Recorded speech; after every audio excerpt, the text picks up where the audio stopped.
death by prosecutor Dan Caceres. Now, at the death scene, there were 3 cell phones.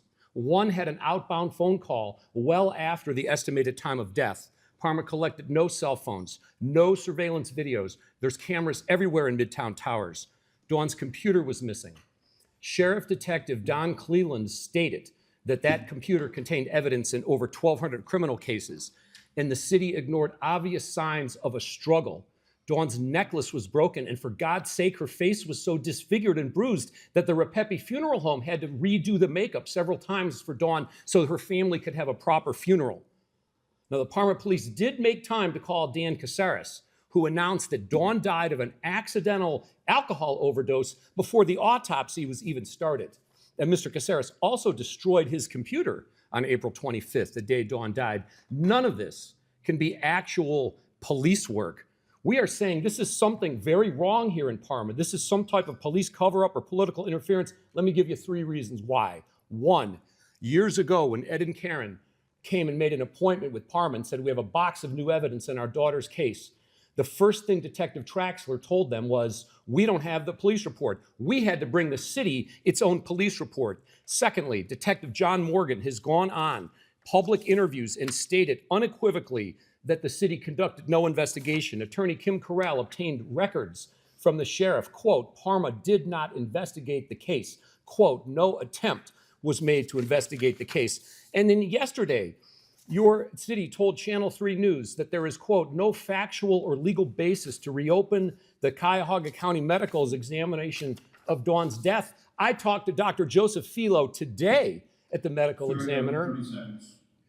I talked to Dr. Filo today in the medical examiner's office, and he said they did not investigate Dawn's death. It's the police's job.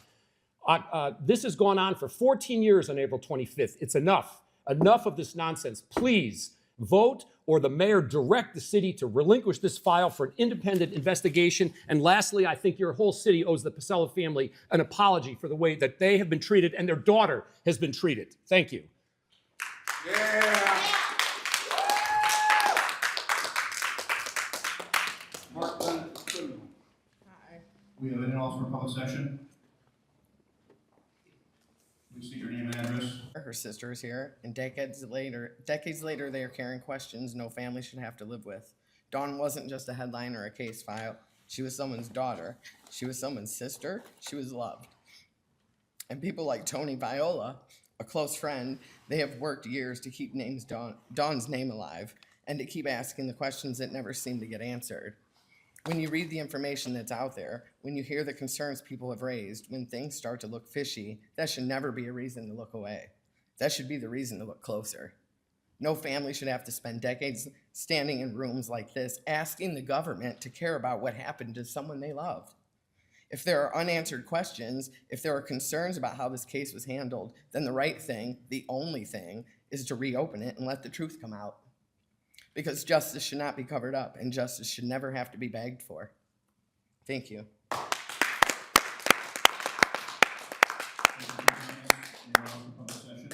Yeah, I'm here. Hi, Kathleen Beyer, 3601 Elizabeth Drive. I'm also visiting from Lorraine County. I'm here to talk, request that you guys either have the mayor or you guys vote to release Dawn Pasela's investigation to BCI or the Sheriff's Department. There's nothing ever wrong with a second look at something.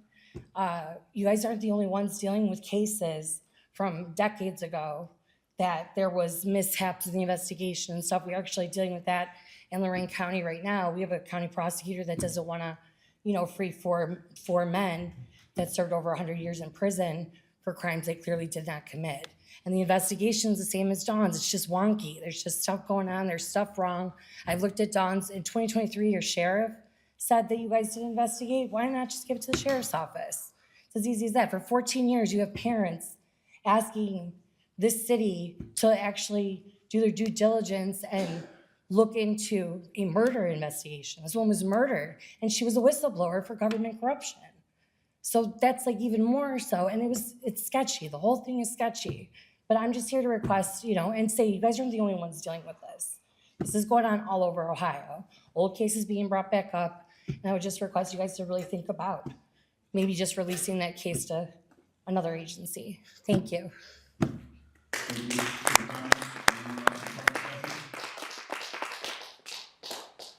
again. My name is Terry Wong, and I want to talk about what I actually came here today to talk about other than electricity. I was the former police commissioner in Cleveland, Ohio. As you may know, we are under a consent decree in Cleveland, Ohio, and the commission was founded, and it's one of the most powerful police commission civilian oversight bodies in the nation. And because of that, I have faced retaliation and political interference as the chair of police accountability simply for requesting police disciplinary records. But I come today as a person that was a friend to a woman named Christina Gaston, who died in 2013 in suspicious circumstances when the director of the Cleveland Art Museum was present with her. So as I read her Don Paselas' story through Tony, I was struck that the same detective showed up again, Mr. John Morgan, who is not only a detective in the Sheriff's Department, but a decorated person under the FBI task force that has prosecuted some of the most heinous sex trafficking cases in Ohio history. And I can tell you that he was not allowed to get the records about Christina's death by the Cleveland Heights Police Department. And we have evidence that her death was not a suicide and that the police officer on site actually participated in the destruction of evidence from her cell phone. And I say these things not to be just like, you have to do this because it's a moral thing. I'm making a pragmatic argument to you. If you do not get your police in order, if you do not get accountability in order for all of your law enforcement, you will start looking more like Cleveland, which might be beyond the pale. Officers that have retired have told me it is not reformable. And you have to do this as a method of survival for the legitimacy of your government, because it cannot be a coincidence that the same detective was denied access to records with Parma as with Cleveland Heights. So this is a systemic issue, and I would hope that you guys find the courage as legislators and public servants that took an oath to Parma City and the people of Parma, because they will not be safe if you do not have accountability for someone dying or someone being potentially murdered under suspicious circumstances. Thank you so much. Thank you. Anyone else for public service? Please state your name and address. Yes, my name is Scott Gardner, 645 Howell Avenue, Cuyahoga Falls, Ohio, 44221. I run a platform called the Infamous Ex-Chief. I have a standard intro on my platform. You can get fixated on tax issues, but it doesn't change the facts, and it doesn't change the receipts. I'm here talking, obviously, about Don Paselas' case. I have no bone in this. This was actually introduced to me when I first started my platform, and if anything, nobody can take away that I'm a seasoned homicide detective. I probably have more experience than any officer in here relative to homicides. I could not believe the lack of performance that the Parma Police Department performed, or lack of performance on this case. And it was truly disingenuous. I don't know who the spokesman was that released the media outlet to the WKYC tonight. There is no investigation. Parma Police did no investigation, no bare bones of investigation. And I'm going to sort of piggyback off of Mr. Viola. You don't have to take my word for it. I've never seen this is the report from the Cuyahoga County Sheriff's Department, and I've never seen another agency contradict another police department like this ever. Okay, the investigator reviewed the documents preparing this report. The writer reviewed the entire case file. After reviewing the Parma case file, it was clear that the Parma Police Department did not investigate the death of the decedent. There was not one interview conducted on this matter. There was no area canvass in this case. A canvass of the decedent's neighbors located in the apartment building was not completed. As Mr. Viola talked about, there was video evidence. None of it was recovered. There are 9 things that Detective Morgan suggested the Parma Police Department do for follow-up. None of them have been performed. And what is truly appalling to me is this would literally cost Parma no money whatsoever. BCI's cold case unit has already stated that they would take this case. It would cost the city no money for a proper investigation. It could be your daughter, your niece, your wife, all right? These are former residents that you have to answer in front of you here, all right? It is truly appalling to me. Again, I have no bone in this fight. I just could not believe the lack of investigation from the Parma Police Department.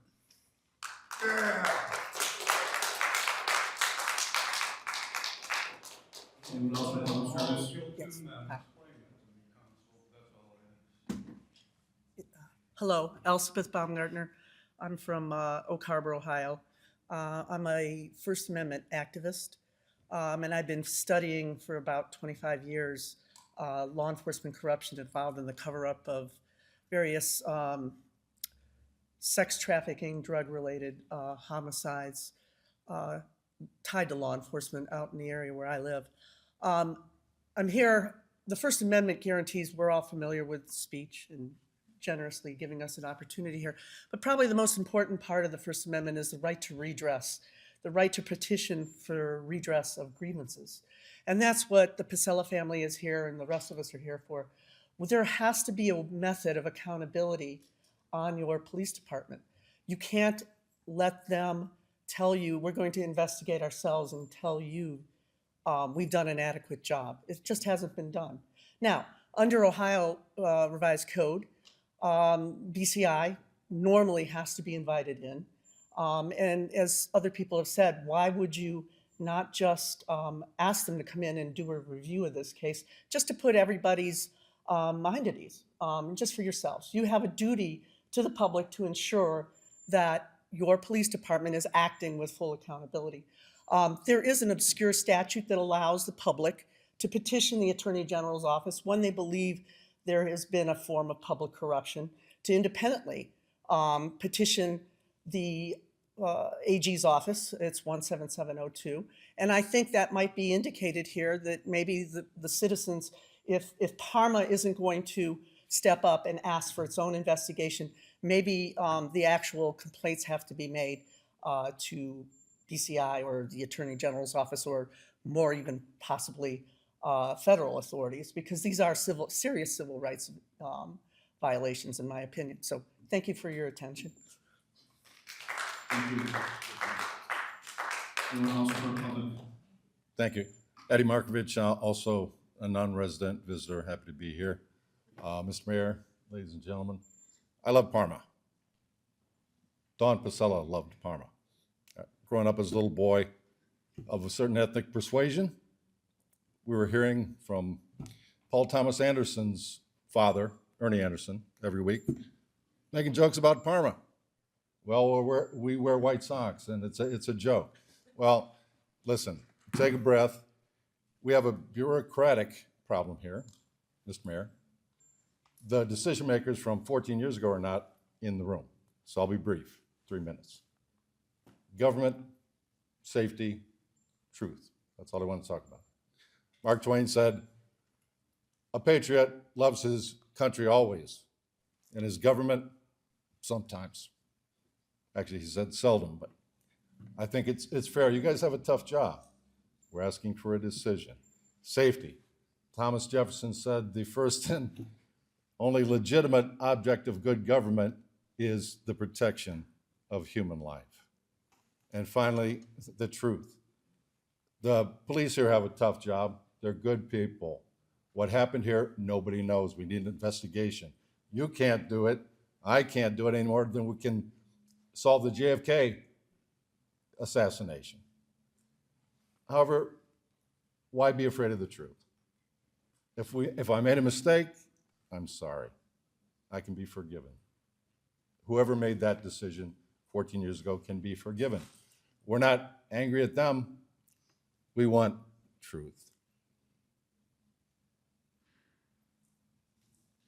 It's the only thing that's going to save our world. And happy springtime, happy Easter. God bless you all. Sure. Anyone else in the public session? My name's Christine Ditmore. I'm from North Olmsted. I am Dawn Pasela's sister. And I guess I just want to say that, I think that she was my best friend. I don't have many friends. She was my best friend. And I think if anybody here lost their sibling, their sister, their best friend, you'd want to know what happened. And it just feels like Parma Police Department took enough care. We had to do a couple wellness checks on her, before that day. And every other time, 2 officers came. I had several of them I did myself for her. And on the day she died, the police department took enough care to send 6 people on that particular day. Why 6? Why care enough that day? Why care enough that day? A private mortuary service was called to pick her up. Why take care in that way? But you didn't care enough to check cell phones. You didn't care enough to canvass, to ask people what happened, to check video surveillance. It just seems like the Parma Police Department cared enough in certain ways to make things easy to disappear. I don't get it. I don't get it. I don't understand why we're asking for an investigation to be opened up. Seems like such an impossible thing. Like was said before, it wouldn't cost you any money. Somebody else wants to do it for you. Someone else wants to do it for you. You don't even have to do the work. We're begging you. You would want answers too. It's not hard just to let it go. Not unless you really have something to hide, and I really don't want that to be the case, but let us know. Please. Please. For the love of God, let us know.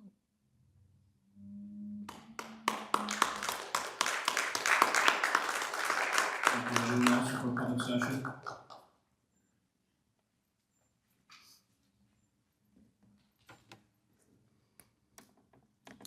Good evening. My name's Karen Pasella. I'm from Elyria. Dawn was my daughter. I never thought I would have to come to a meeting like this to have to plead with City Council to turn this file over. Pressure your police department just to release the file. I beg you, if it was your son or daughter, you would do everything you humanly possible to get some sort of answers. I'm not holding fault the police department today, but you can do the right thing. Just turn it over. We're not asking you to do anything to investigate. We're just asking you to turn the file over. Please. There were so many things that Detective John Morgan, when he investigated the case, there were 9 or 10 different things that can still be done. And I'm just here asking for your help. Thank you. God bless you all. And please do the right thing. Turn our daughter's file over to another agency to invest it. Thank you.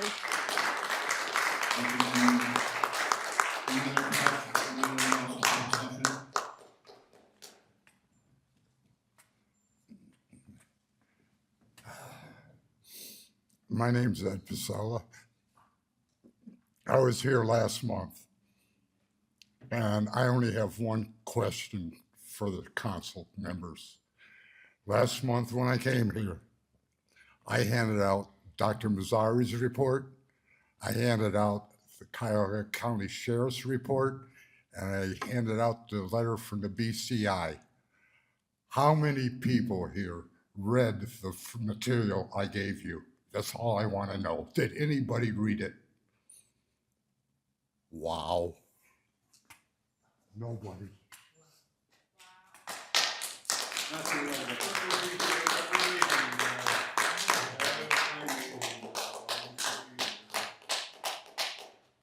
We're going to move on. Please do not speak unless called upon. We're going to move on to miscellaneous business. Start with the mayor. Nothing further tonight, thank you. State's director. Nothing to report tonight, thank you. Service director. Nothing additional, thank you. Auditor. Thanks for passing the budget, appreciate everybody's hard work, thank you. Law director. Thanks for working on those ordinances with the service department, appreciate it. Treasurer. No comment, thank you. Council. We'll start with Ms. Goodman. Nothing this evening, thank you. Mr. Soter. Nothing this evening, thank you. Ms. Wilson. Nothing this evening. Ms. Zacharias. Nothing this evening. Ms. Boyd. Nothing this evening, thank you. Mr. Davis. Yes, real quick, just as a reminder, we have our World Water Day coming up this Saturday from 10 to